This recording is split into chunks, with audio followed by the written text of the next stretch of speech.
Hello, my name is Daniel Hodap. I'm the facilitator of the Law of One Europe Telegram group, and today is the 1st of October 2023, and we are having another Q&A session with Jim McCarty. Hello, Jim. Hello, good to see you all. Thank you very much for being with us. And first of all, how are you doing over there in Kentucky? Doing very well, staying busy with writing my Camelot journal and doing the last part of the gardening of the year. The season's almost over. Yes, same here in Europe, yes. We have already closed down our garden because the fall is approaching very quickly. And yeah, let me start to ask you what I like to ask you in the beginning. How is the development on the book? What we are expecting hopefully soon? Well, there's two books, 102, which is the outer work, and 103, the inner work. And it looks like 102 should be in publication by the end of the year.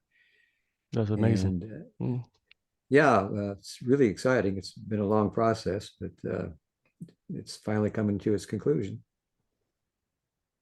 Great, great. So we hopefully were expecting it before Christmas and we can put it under the Christmas tree for everybody. Mhm. Yes. Yeah, let me lose the opportunity also that to say that just Matthias Galke has published his book through the German publisher. Maybe Jochen want to say one or two things about it? Yes. Hmm? Let me see. Can you hear me already? Or Yes, need we can I? see you. Hmm? Can you hear me? Yes. You can hear me, right? Okay. Yes. I am very glad Matthias Galke and me, we were able to publish the English version of his first book of his series, The Law of One and the Evolution of Consciousness. And Matthias is he studied philosophy in university. He's a yoga teacher. Not only he wrote a book about yoga philosophy, which we will also publish in English sometime. And he wrote let's say a huge commentary on the Ra contact, on the Law of One. But not only that, he wrote a comparative study, I'd say, of the concepts that are given by Ra. And he's, I'd say, he's able to create this connection that we are so often looking for, that many authors would like to make today, the connection between the spiritual and the scientific world. And he, whatever field he's touching on, you have the impression that he's expert in it. And I'm very glad that we found a reviewer who helped Matthias to create a really nice English version. And at the same time, it is the first English book for our publishing house that will be now available for the worldwide market. And it's a beautiful hardcover book. So these are some innovations. And I'd like to mention that in October, it is always the birth month, so to say, of our publishing house.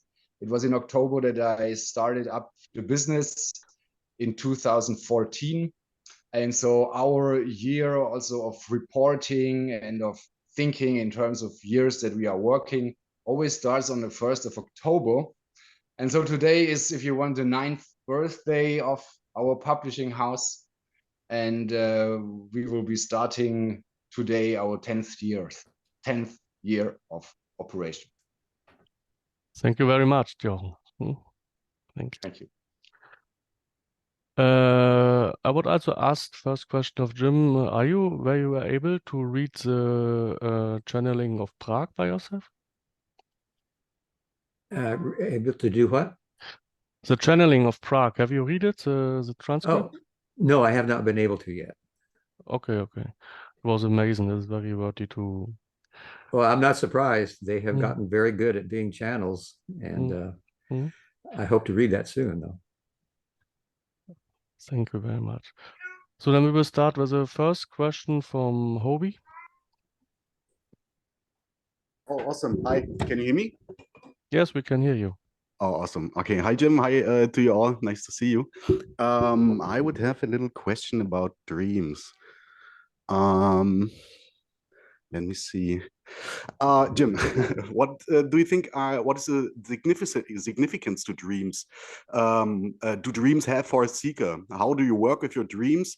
Can you perhaps give an example? It's not too personal of how you work with them and what sort of experiences or even insights you gained through that approach. Yeah, on another follow up, like, could you give any advice for people who are haunted by nightmares? Thank you so much. Um, I have worked with dreams a great deal throughout my life. Probably the most important time was in 1972 when I went to a place in Colorado up in the Rocky Mountains. It was the Adventure Trail Survival School. And the idea there was that you could use dreams to ask your subconscious mind to give you information that would help you to learn the lessons of your spiritual journey, some of which might have manifested as difficult programming when you were a child. So that difficult programming could be seen as something that would give you an opportunity to exercise your will and faith that there was a lesson to be learned. Many lessons are learned through suffering and misapprehension of the proper way of living the life. So what was suggested there was that you give your subconscious mind the strong message that you were really serious about working with it so that you could receive these kinds of dreams. And when that happened, then you were suggested to write it down in a journal. Try to figure out what the dream means. Usually dreams have a symbolic meaning. They don't come out and just say, this is what you need to do, because the work you need to do is to determine what the dream means. So once you have determined that, then you write it down, and the next process was what the fellow there at the survival school called a neurodrama. He suggested that when we are young, we are usually given this type of programming, taught to be something other than who we truly were, that would not allow us to travel a spiritual path the way we would want to. So you would choose somebody, once you got the dream analyzed and you knew what the problem was, that he said would cause your brain to block the energies that were possible to go into the frontal lobes and the third eye, the indigo ray energy center. So there was synaptic blocks, and this neurodrama worked on the neurons in the brain that had been blocked and were draining away your energy. And you would choose somebody in the group to play the role of the person, whoever it was, the mother, father, neighbor, teacher, that had blocked you.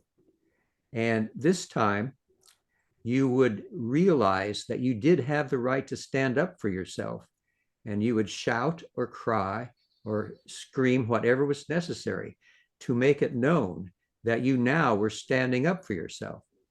So usually there were just a handful of these types of dreams, journaling, and neurodramas that were necessary to begin to circuit the consciousness into the frontal lobes and have a frontal lobes experience, is what it was called there.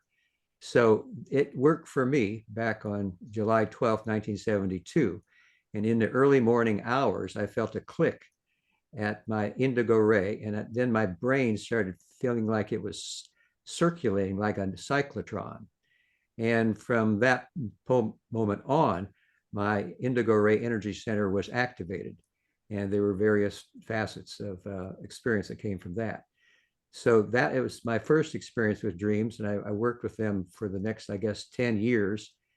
And after that period of time, after Don and Carla and I got together for the raw contact, then my focus was on the raw contact. And I did not work again for some time on dreams until after Carla passed away 8 years ago. And at that time, the dreams then became very vivid and real. And I had dreams of Carla and occasionally Don for about 100 days straight, and had various communications with Carla at that time. Awesome. Awesome. Thank you. Thank you, Jim. Did it answer your question, Hobie, or you have any follow-up question? Yes, it was a nice share. Thank you. I would just wanted to ask if you have experienced like lucid dreaming. You said that they were very vivid dreams, but have you ever experienced lucid dreaming and tried that practice in a way that it would benefit your spiritual journey? And like, yeah, you don't know, when you're lucid in your dreams, you can do what you want, and you can like don't know, talk to your subconsciousness and stuff, and get a little more insights. To me, it has been a very fruitful process, and I just yeah, wanted to know if you have any thoughts about that. Thank you. I have had some lucid dreams in my life. The one that stands out in my mind right now was on the 8th anniversary of Carla's passing, which was last April 1st. And in that particular dream, I had various experiences with her that were symbolic of our life together. And it was extremely inspiring to me. And I was very grateful to have experienced it. Thank you, Jim. Hobie, does it answer your question fully? Thank you. Awesome. Thank you very much. So, and then we have another question from David. David, do you like to ask a question by yourself, or should I read it? I don't mind. You have to unmute your microphone, please. No, just you can just read it.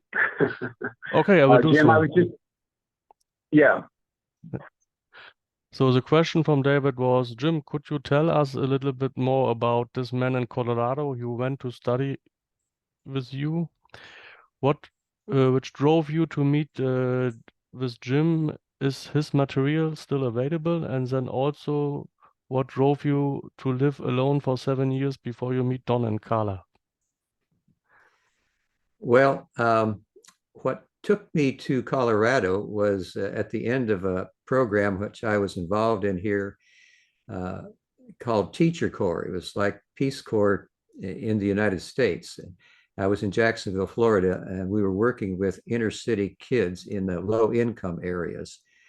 And there had been a program earlier in effect for kids called Head Start. When they were in kindergarten, this was to give these kids in the low income area a chance to learn more effectively and efficiently than had been in years past. But they discovered that that Head Start did not last. So they created a program called Follow Through, which was for grades 1 through 3. So after that program, that lasted for 2 years. And I enjoyed the program, but I discovered the kids had too much energy for me. And I didn't think I wanted to go ahead and be a teacher for the rest of my life. So I just happened to come across a book there that we used in the school. It was called How to Write a Book, Raspberry Exercises. And in the back of the book, there was a bibliography of where they got a lot of their information. And it mentioned this fellow, T.D. Lingo, at the Adventureville Survival School in Black Hawk, Colorado. So I really liked what I saw there in the bibliography. And I began a correspondence. Those were the days of snail mail. So I actually was writing a letter and getting a letter back from him. And so I went there. And after I completed the program that I just talked to you about, he had the philosophy of each one teach one. He felt that the material that had been helpful to us could help other people as well, and spread the word that we all had greater abilities than we thought, and that if we became spiritual seekers, that we could be of more service to people, because it was a very crazy and chaotic world that we lived in, and it needed a lot more love than was there at that time. So I decided to do that, to start my own school. And so I moved to the woods of central Kentucky and began the adventure, the Rock Creek Survival School. And that's where we, LL Research, as you began come into that fold. So it's a Rock Creek Research and Development Laboratories doing business as LL Research. So for 6.5 years, I lived on the land and had a couple of classes. So where I taught the same principles that he did using dreams. And I thought that everything went well. But then that was started in 1974. In 1978, I was off the grid. I didn't have power myself, but I had a battery pack radio. And I heard an interview with Don and Carla that was being done in Lexington, Kentucky, which was about 70 miles away. And I thought that their information they shared about UFO or extraterrestrial contact, the one great original thought of love and the creator of unity, was fascinating. And it took me about 6 months to meet them. We had a food co-op at that time. That was part of the Back to the Land movement, where college-educated hippies like I was would move back to the land to build their own homes, grow their own food, educate their children at home. And so at one of those meetings, I met some folks from the other side of the same county I lived in, and I told them about that interview I'd seen with Don and Carla. And they said, well, we're part of Don and Carla's meditation group. We can introduce you. So that's how I met Don and Carla.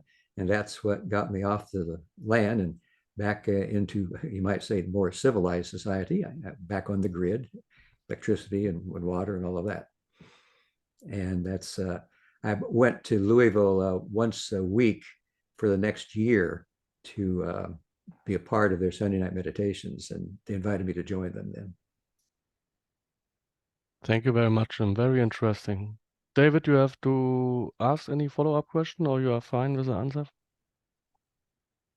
No, that was fine. Thank you, Jim. I'm always fascinated with everyone's backstory, so to speak. So I appreciate that. Thank you, David. So then the next question will come from Lynn. Hello, Lynn. You have to unmute your microphone, please. Yep. Hi, Daniel. Thank you for the work. Hi, Jim. Good to see you again. Thank you for your time and engagement. I have a question about Don. Don was depressed towards his last phase of life.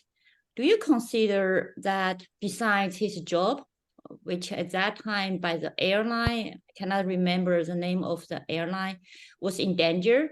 So also a big influence from to his depression. Do you consider there's also a big influence from the fifth negative density, the entity, not the density, entity who has maybe projected some negative thoughts, feelings to Don, which caused his depression?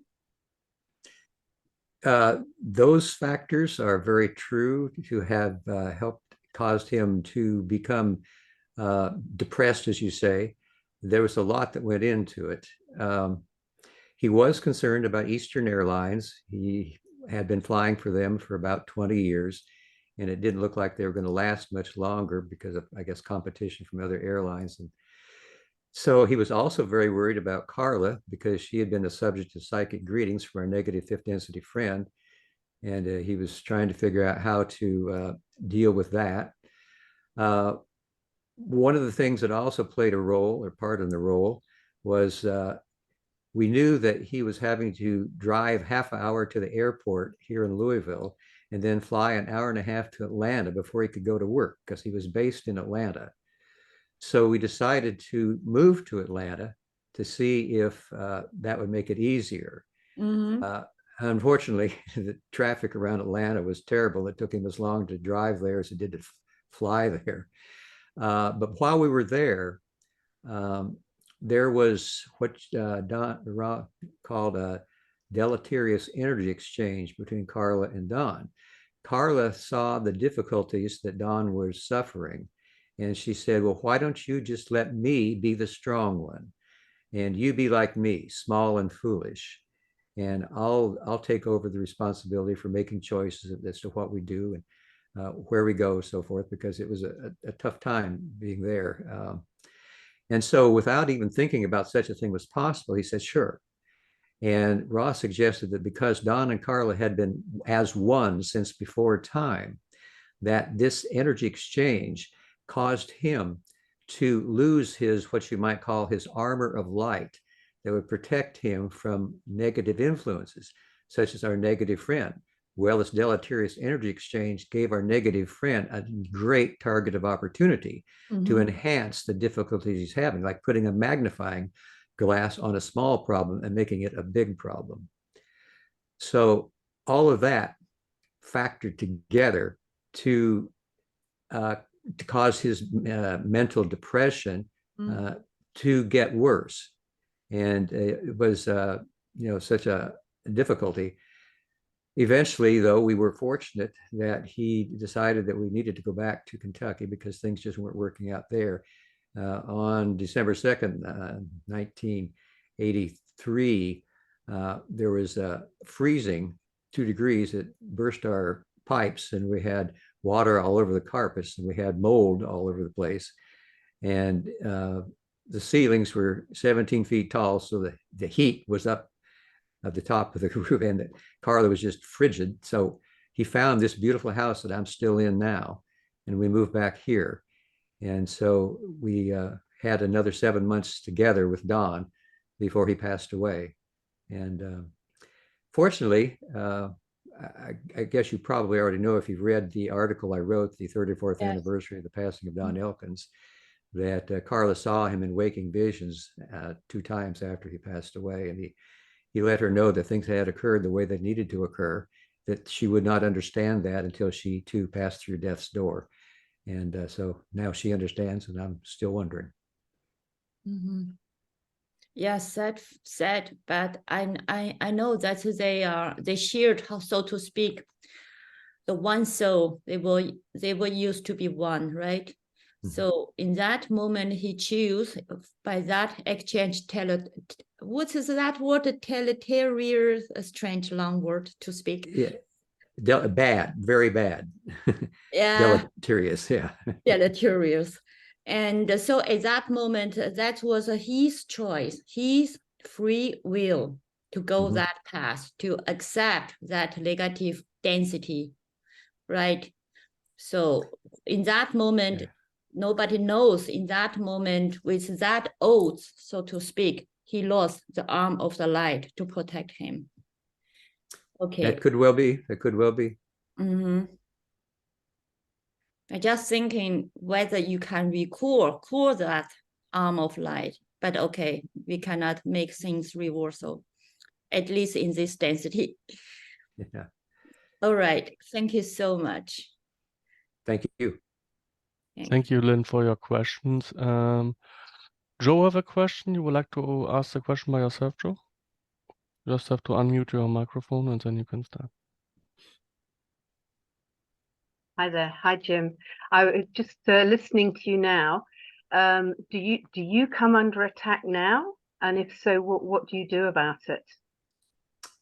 I have not personally felt any psychic attacks for many years now, but whenever we did have any kind of psychic greetings or attacks, Ross suggested the thing to do was to meditate and to send love and light to the greeter, to our negative 5th density friend, because we are all one. And they have chosen another path, but at some point we will join together in mid-6th density and proceed as one. So send love and light to the sender, send love and light to the sending, and then surround yourself with an armor of light. And whenever we did that during the raw contact, and for a few years after, it was very effective. But I have not had that problem for quite some time. Well, that's good to hear. How do you know that you're under attack? Usually, well, the only way a psychic attack can be instituted or put against you is if you make some choice that is lesser than your ability normally. Like we were standing close to the light in providing information for people to use in their evolution into the 4th density. This is a power that attracted the negative entities. So as we were standing close to the light, we had the law of responsibility to reflect that light as clearly as possible to those around us. If we made any kind of a deviation from that reflecting of the light, then we were creating an opening that could be utilized by our negative friends and magnified. Now, one example of that happened to me during the raw contact, we were sitting in the living room, and Don and Carla and I were talking about self-publishing the third book of the Law of One. And Don wanted to include them all together, 1, 2, and 3. And I was taking care of the books at that time. And I told him, well, you know, Don, that's a great idea, but we don't have the money to do that. And he was persistent, though. He said, I wanted to do that. So I got angry at Don. And somebody had knocked on the door just about the time we were discussing that. And there was a couch that divided off our long living room so the shorter part could be used in our channeling sessions. So I ran and I hurdled the couch and let the person in. And I did not resolve the difficulty with Don that day. So when I went to bed that night, our negative friend led a common wood spider to bite me on my elbow. And that caused nephrotic syndrome. It caused me to gain 20 pounds of water weight within 2 weeks. And the reason it was nephrotic, the problem I had was orange ray, one-to-one contact with another being, eye contact with Don. So it manifested in the kidneys, close to the orange ray. So I had to take Lasix for about 6 months and go through various other therapy, and eventually it was cured. But that was what could happen if I moved away from the light, which is what I did. Interesting. Thank you. Thank you. Thank you, Joe, for your question. I would also ask you a question, Jim, and there was a question coming up to Gary, Trish, and Austin in the gathering in Berlin. And one of the participants asked if all three of them see it by coincidence that again the constellation of 3, 2 male, 1 female, the same as you, Don and Carla. So Gary, Trish, and Austin was a bit taken by surprise on that question. So I would like to ask you how you see that. As we know, there is no coincidence under the law of one. So would like to comment on that. What was the question to them? I mean, should they have the raw contact because they were, So two, the question males? was going in that direction, if there maybe will be another channeling with Ra, because the constellation is the same with the younger people in the same constellation, 2 male, 1 female. Yeah. Well, I would say that it's probably not likely, because I think what happened with Don and Carla and me was pre-incarnatively chosen. And I think that was the most important feature of it. We had, Ross said, we'd worked together many times before, and there was a great deal of harmony between us, and there was no karma. We were each teacher of each. And so I believe that was meant to happen. Now, if it's meant to happen for them, perhaps it will. I would love if it did. But I think we are very fortunate that their channeling ability has progressed so purely and inspiringly over the last 6 years we've been working together, that I finally convinced them that they were good enough to come to public channeling meditations after I think they had their first channeling in Prague last year. And it was the channeling about the feminine principle. So now at our public channeling meditations, Gary, Trish, and Austin are here, and we have 4 instruments that can answer a whole lot more questions, and they do a wonderful job. Yes, indeed, they do. Thank you for your comment on that. Did you actually talk about gatherings in Berlin and Prague on their return to US? Oh, yeah. We talked a lot about, they had a great time, all except for losing their luggage. Yes, I heard about it. So, okay, then let me ask now a question which was put in the chat earlier today from Thomas in Germany. He asked, Jim, could you please tell us some stories about your over decades lasting friendship with Morris and Linda Hogland, and what UFO or alien did Morris see? Well, I met Morris when I first joined Don and Carla's public channeling meditation back in 1978. He had known Don since Morris was 8 years old, and he had an experience with the UFO. He and two playmates were in the yard playing, and all of a sudden this little UFO landed, and an entity got out and had some sort of a electric wand or something that he shot a spark at them, because they saw it land and then started throwing clods at it, being kids. And so Morris couldn't see it because apparently, according to Ra, it was a negatively oriented extraterrestrial UFO.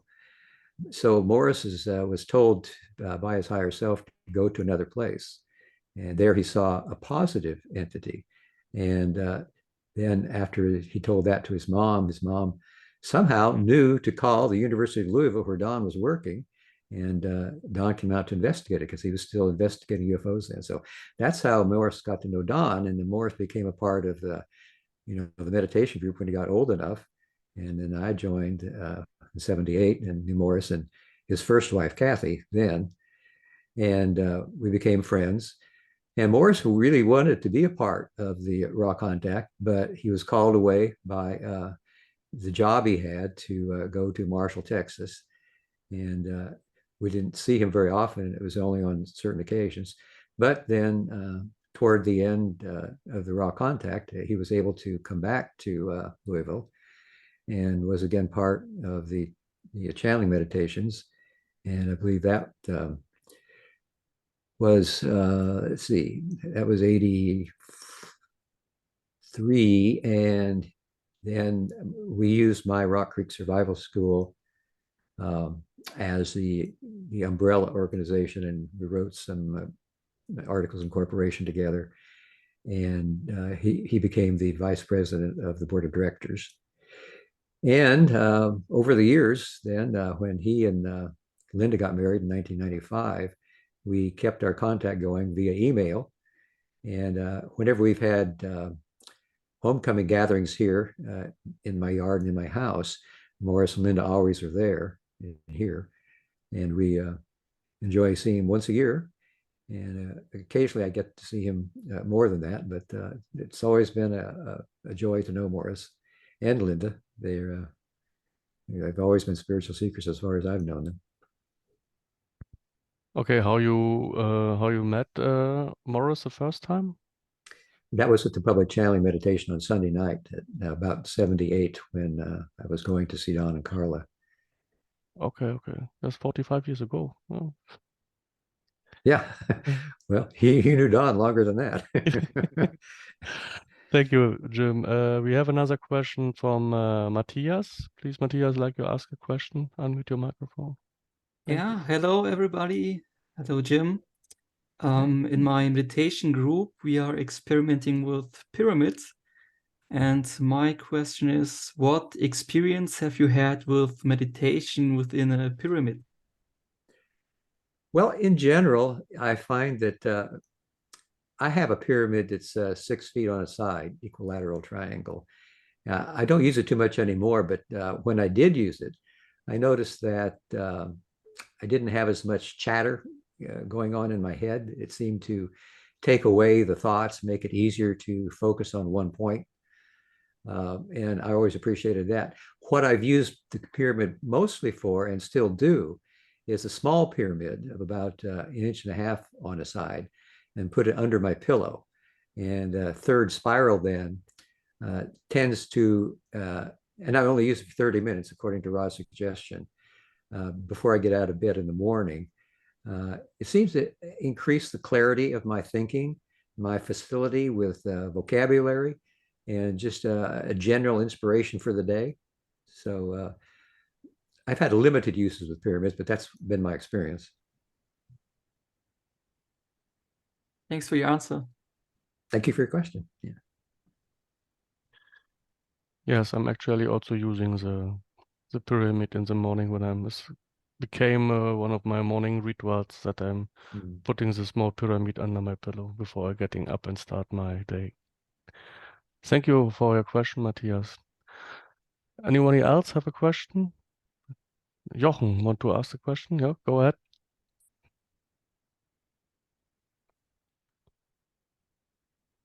You have to unmute your microphone.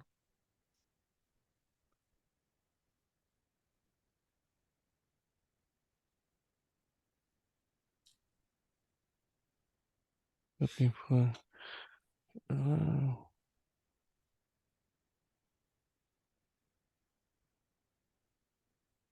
Jochen, you have to unmute your phone by yourself, by microphone. Just tap on the, Okay, yeah. now. Now. Okay, all right. I just wanted to use the opportunity because Daniel, you mentioned the event in Berlin and also the event in Prague. We had our first group meeting on Friday in Berlin, the start of our small spiritual family, so to say. And our plan is now to meet every month and study the law of one a little bit together, thinking about some questions for Quo, and just share our personal and private vibrations. And we hope that it will grow. And I would just like to say Berlin is a very open city, and we know good places to stay. And if you feel that you are up for a visit to Berlin, don't hesitate. And it will always be on the first Friday of a month that we will meet. You're inviting me? Yeah, I'm inviting you, Jim, and I'm inviting everyone on the call Okay. who may see this. Well, I really appreciate the invitation. And when I was there in, I guess it was 2019, I love being in Berlin. I love being in Prague, and it was just a wonderful experience. But these days, I have no desire to travel. I'm going to be a homebody. I am a homebody. I also have a cat. Mr. Bosco is sitting around here somewhere. He's got diabetes, and he has to have 2 insulin shots a day, 12 hours apart. So that's not the real reason, though. The real reason is that I'm a homebody, and I don't plan on traveling anymore. But thank you for the invitation. I'll be there in spirit. Yeah. Maybe we can have a call also with you sometime. Oh, sure. I'm up for these whenever, anytime. But I would also like to use the chance to really say thank you very much to you and to LL Research. You all have been of tremendous support in all of these years. And we had so many ideas what we can do for LL Research, and we are working to do this. And from time to time, you have really helped us in very substantial ways and made much of it possible. Well, that's been a pleasure, but I also want to thank you for all the work you've done to help LL Research, getting the word out in German and in French, and just, being a light and shining the light wherever you are. Thank you so much, Jochen. Thank you very much. Now, I do have a question, actually. I have actually even 3, but the first one is that today I'm seeing that you're wearing the Ukrainian colors. And I'm just wondering if that is no coincidence or no, if that is no coincidence, or if you would like to simply comment on this situation of war now unfolding in Europe, seen from our perspective. Well, first of all, the shirt is from Sweden. My friend Lana Autio sent it to me. So it's a Swedish soccer shirt. Okay. But, the situation in Ukraine is something that's been going on in one way or another for so many thousands of years on this planet. And I think one of the reasons is because we have so many people that have failed to make the 4th density graduation on other third density planets, and they've come to Earth to try to make it here. Ross suggested there were at least 13 different groups like that from 13 different third density planets. And when you come to another planet to try to make the graduation after having failed it on the previous planet, I believe it gets more difficult because you've gotten in kind of a momentum in the incarnated part of your life. And hopefully this type of a situation can be resolved, but it doesn't really look like it's going to happen at this time, which is also another reason that Ra mentioned that it looks like the harvest here is going to be very small of positive entities. And I think that's why groups like, we all have around the world that you've got in Berlin, in Prague, and Austria. And then we've got folks all over the world that are translating Law of One into their various languages, 22 different languages right now. And I think that we all need to keep shining our light as much as we can with our thoughts, our words, and our deeds, because this world needs it. There is so much disharmony that apparently our planet itself, Mother Earth, is having to release the anger that has been encrusted in the surface of the planet, in what we would see as volcanoes and tidal waves and earthquakes. That slow release of this anger helps to blend the incoming fourth density vibrations with the planet rather than having to do it all at once and have a huge explosion. So these, as they're difficult for sure, and people are dying, and global warming, is a part of what's leading into this too. That is just, part of the whole plan. And hopefully at some point, the positive can win out and point the needle, as Roz said, in a positive direction. And that one quote in 6512, could your planet polarize positively in one fine, strong moment of inspiration? Yes, my friends, it is not probable, but it is forever possible. So I think we need to keep the faith that all of this is possible, because everybody is the creator. There's no one and no thing that is not the creator. And hopefully, if more word, not just the Law of One, but other philosophies, the various mystical aspects of the major religions of the world, can have an effect that all of this fighting and bellicosity can be brought to a halt, and we can find a way of seeing the creator in each other and serving the creator in each other. I think that's our great, that's the great work, the great choice we have to make. Thank you. Thank you, Jim. Thank you. Very good words, very heartwarming words. Jochen, you want to have any follow-up on that? Well, I'll hold those on for later. Thank you. Then we will go to Lynn. Have another question? Hi, about healing. I remember in session 29, there's by the end, there's said a question from Don about the fire practice. You remember that, Jim? The exercise of fire. Yeah. Right. Why the answer from Ra in that time say this practice should not use it color because her white energy, right? Because that is just one sentence, or the answer was just in one sentence. The exercise of fire is an exercise that uses part of the adept's physical energy and not just the energy of the creator specifically. Carla had very low physical energy at all times. She didn't have the energy to participate in that particular exercise. So that's why Ross said she shouldn't try that. Which means she should not try to practice these exercises or healing to the other people, or the other people should not practice this healing to her. She should not practice that particular exercise. Carla had a way of healing that was different than most people. If you sat on the floor cross-legged facing her, and her left hand was pointing up and her right hand pointing down, and your hands were the same, you could touch hands like that. And healing energy would pass from her to the person that she was sitting with. And so that was basically the way that she could help with the healing process. It wasn't really her or she that was doing the healing. She was channeling from a higher source. Indeed, it's a left hand, right? you stretch out, then the right hand you give the healing, right? I remember. Yeah, but you put them like this. So the left hand is pointing up and the right hand is pointing down, and the person sitting across from her would do the same. And you would touch palms that way. You touch palm. Okay. Right, Because right. I tried a couple of times similar things, you know, but it's really effective to heal the people in 5 minutes, something. Yeah, that works.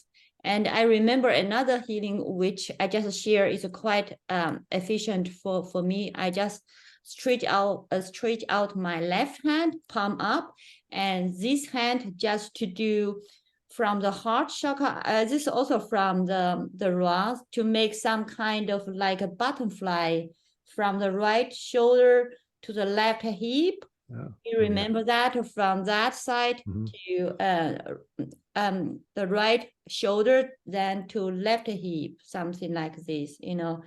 So this is also kind of healing. I'm integrated in my Reiki healing as well. Oh, great. Yeah, I remember that. Yeah, that is a good one. Thank you. That's it. Thank you. Thank you, Lynn, for your question. Jim, we have another question from David. David would like you to speak more about your cats and ask which kind of pets you may have throughout your years and how they impact your life.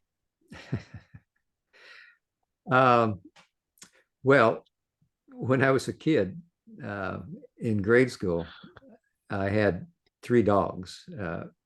When I was 2, I had a collie. And when I was, I think 8, I had a German Shepherd. And when I was 10, I had a Cocker Spaniel. And they all met early deaths, tragic deaths. And I decided I was never going to have a pet again because it hurt so much to lose a pet that I loved. But when I joined Don and Carla, I had been out in Oregon first. And speaking of pets, that's Bosco. The kids out there, I was involved with the Cosmic Awareness Communications, a fellow channeling same source Edgar Casey channeled, and they had it was called Cosmic Awareness, and they had a school, Cosmic Awareness Communications, and the kids there, they homeschooled their kids. They noticed this little kitty when I was over there to school helping them with one thing and another. If I was sitting down, the cat would crawl up and sit on my shoulders. So when I got the interior message to come back to Louisville and join Don and Carla, the kids gave me the cat. So I all of a sudden became a cat person. So when I walked in the house, I showed, his name was Chocolate Bar, and I showed it to Don, and Don said, beautiful, like another cat, because they had Gandalf and Fairchild at that time. So I had Chocolate Bar, and we got another one with Joey Wackerbath. So started off with those cats, and then together, Carla and I, while we were here, we had 17 cats together in 31 years. And loved every one of them. Just, you know, became a cat person.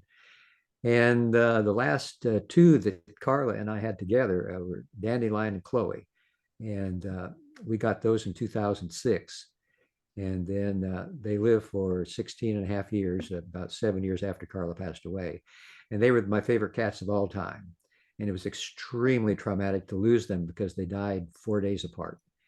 And so I still think very, very fondly of them. I think cats and pets in general are a way of helping to bring love out of your heart because they give love so freely.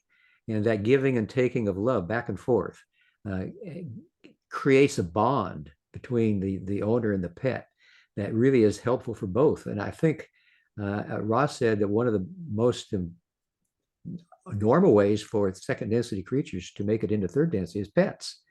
And so I think that Dandelion and Chloe made it into third density because I had 2 contacts with Carla after they passed away. And she let me know that they had indeed made it into third density. And she gave me a kind of a little scenario as to how they were using their cat curiosity to investigate larger portions of their beingness so that they were now in third density. And it gave them a great chance to explore and use that curiosity. So I think pets are a wonderful way for both the owner and the pets to evolve in the learning and sharing of love. Great. Thank you, Jim. I enjoyed that. I was, and just one more thing. I was just curious, what animals were in your lives when you were doing the raw channeling, and if they somehow impacted that, helped that? Well, Gandalf is the one that's mentioned the most times in the raw contact, because we were trying to figure out toward the end of his life how to help him. He was going blind. And his partner at that time was Fairchild. And then, of course, I just mentioned, I brought Chocolate Bar and eventually Joey Wackerbass. So we had 4 cats, but the Chocolate Bar and Joey Wackerbass stayed with me back in the office. The house we lived in at that time, coincidentally, was shaped in an L. And so my part of the L was back in the office, and my cat stayed there. And Don and Carla's cats were in the other L, and they stayed there most of the time, although somehow they mixed at one point, and Gandalf was angry at the other cats, and that's why he developed cancer, because that doesn't happen just in people, it happens in cats too. So we had those cats, and we really enjoyed our cats. Thank you. You're welcome. Thank you for the question. Thank you for your question, David. Yeah, we are coming close to an hour now. Somebody else have a question? I think Jochen wanted to ask something else. You have to unmute your microphone again. Yeah. Matthias has a question. Thank you, Matthias, Jochen. go ahead. Jim, do you have any advice to become an adept?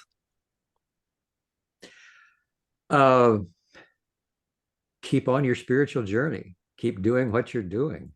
Just increase your faith and will that your efforts that you make to be of service to others will produce fruit. I think the intention is the most important thing, because as Ross said, this is not the density of understanding, but what we do have control over and what we can affect is our intentions. So I would say that whatever you're doing in your life, seek to be of service to others. I take speed walks every day, and when I see cars going one way or some other people walking, I always wave at them, and people usually wave back. If your neighbor needs some help, help your neighbor. I think that if you really want to be an adept, you want to be of service to others, that the way to do that will present itself to you each day. So just be aware that that's what you want, and that that's going to come to you. Some way of being of service will come to you. And eventually, I think that each person can use whatever tools they've got, whether you're working with dreams, or you write books, or you help neighbors with the work they're doing in their yard, shoveling the snow off in the winter, and, helping them pull the weeds in the summer. Anything. There's no work too small to help be of service to others, because it's the intention that counts. So just increase the faith and the will, and keep doing what you're doing. Thank you. Great answer. Thank you for the question. We're all working on being adepts. Thank you very much. Jochen, you want to ask another question now? Only shortly, but if you like, Jim, we just touched on this energy movement. Lynn described it, and it's described in a raw contact, and it's really not so easy to figure out how it is meant. Could you quickly show us how this energy movement is meant? Oh, that was what Lynn was just describing. Yeah. Well, I got to tell you, no, I probably couldn't, because I've not tried to use that. And every time I read it, it's kind of confusing. So maybe Lynn, you could show us how that works? Yeah, I do that, but something disclaimer. I did ayahuasca back in February. Mm-hmm. It's a 8 days retreat, 6 days in a row. The ceremony. So in one intense session, I went through all the raw material. In that state, I can read every word, in my third eye. This is a miracle. Then I was practicing this one, and I feel if I stretch out my left hand, and the light is come to me from far away, it's immense. So something like kind of initiation, you know. So I was doing that, then I can see how clear in that state in ayahuasca, you know, I see how the energy is moving. So in my ayahuasca retreat, I was quite often in my state to heal the people, because I have a lot of patients. So the thing is, left hand stretch out to receiving the universal intelligent, infinite intelligence, whatever. Then I remember Ra said, the right hand is also your heart chakra here represented, and you project on the heart chakra of the patient, activate his that I prefer saying that green ray and also the white light behind the green ray. I imagine that, you know, everyone has that white light even behind the green chakra in the chest, middle chest. I just make some like a butterfly shape from this side to this, then back to the heart chakra, and from shoulder to this. This is what I'm doing. So I do it like 9 times, you know. This is what I'm, intention really important. You feel, by practice, I feel the energy flow like what? If I close my eyes, I really can see the light. But I do believe, I combine them with Reiki, like I said, and it's also by practice. It's kind of, maybe it's a deity work. More you imagine, more it comes to you, you know. And really the basis of fundamental intention is really loving and compassion. You want to heal, you want to help the patient, and just with your pure love, and activate in that moment his or her love, which most centralized in the green chakra, behind even the green chakra in the center, some kind of, there's a white light, I feel that. So this is my thing, you know.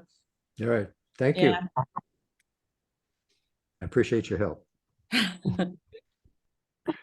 We are one, right? Right. Thank you very much, Jochen, for your question, and thank you, Lynn, for the answer, and Jim for the support. Connection. So if nobody else have any question anymore, so before I give the last word to Jim, I just wanted to, it came up in my mind just now from the Wanderer's Handbook, what I currently listening to the audiobook, where Jim reads so nicely for that such small gatherings are also very important for the energy, to grow the energy, to feel the energy together, and that it's also helping that you're getting questions not only to Jim, then you hear also, and you can get a mirror for yourself. That is was very good what I recently heard in the audiobook of Wanderer's Handbook. Do you know what I mean, Jim, the pathos? Well, I know that as a general concept. I don't know a specific quote. You probably know that better than I do, since you just looked at it. Yes. Okay, then you want to saying some closing words, Jim, to the participant? Well, thank you all for your questions. Thank you for being here. You know, forming groups like this is really the way I think our spiritual journeys are accelerated. You know, Ross said, those of like mind who together seek shall far more surely find. So we're helping each other, and we become the thoughts and the actions and the words that can move in service to others' way by what we learn together. And it's a blessing to be together. And I think we all ought to get together in groups whenever we can, because it just helps so much. It's so inspiring.